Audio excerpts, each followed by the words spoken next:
అందరికీ నమస్కారం. నేను మీ గొల్లపల్లి అమూల్య, రాజోల్ నియోజకవర్గ టీడీపీ ఇన్ఛార్జ్.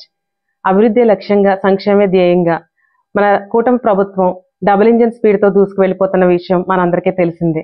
అందులో భాగంగానే ఇవాళ మన రాష్ట్ర ముఖ్యమంత్రి నారా చంద్రబాబు నాయుడు గారు, డిప్యూటీ సీఎం పవన్ కళ్యాణ్ గారు, మంత్రి లోకేష్ గారు వాళ్ళకున్న చాకచక్యమైన అనుభవంతో మన రాష్ట్రాన్ని మరి ముందుకు తీసుకువెళ్ళటానికి, ఉద్యోగ అవకాశాలు, బంగారు భవిష్యత్తును కల్పించడానికి యువతకు ప్రాముఖ్యం ఇస్తూ జరిపిందే ఈ సిఐఏ సమ్మిట్ విశాఖపట్నంలో.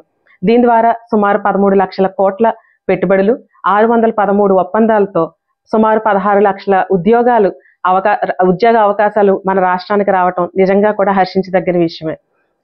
సమ్మిట్ విశాఖపట్నంలో జరిగినప్పటికీ దానికి సంబంధించిన ఉద్యోగాలు రాయలసీమ, ఉత్తరాంధ్ర, కోస్తాంధ్రలో కూడా సరి సమానంగా రావడానికి మన మంత్రి లోకేష్ గారు ఎంతో చక్కటి పారదర్శకత ఆయన చూపిస్తూ సింగిల్ విండో సిస్టమ్ ద్వారా పెట్టుబడిదారులకు మరింత ఈజీగా అనువుగా ఉండటం వల్ల మన రాష్ట్రానికి ఎన్నో ఉద్యోగ అవకాశాలు వస్తున్నాయి. దీని ద్వారా మన యువత చక్కటి అవకాశాలు రావటం వల్ల బెంగళూరు, చెన్నై లేదంటే వేరే ఎక్కడికో వెళ్లాల్సిన అవసరం లేదు. మన ఆంధ్రప్రదేశ్లోనే మన రాష్ట్రంలోనే ఉద్యోగాలు చేసుకోవటానికి మన ప్రభుత్వం చక్కటి అవకాశాలు కల్పించింది.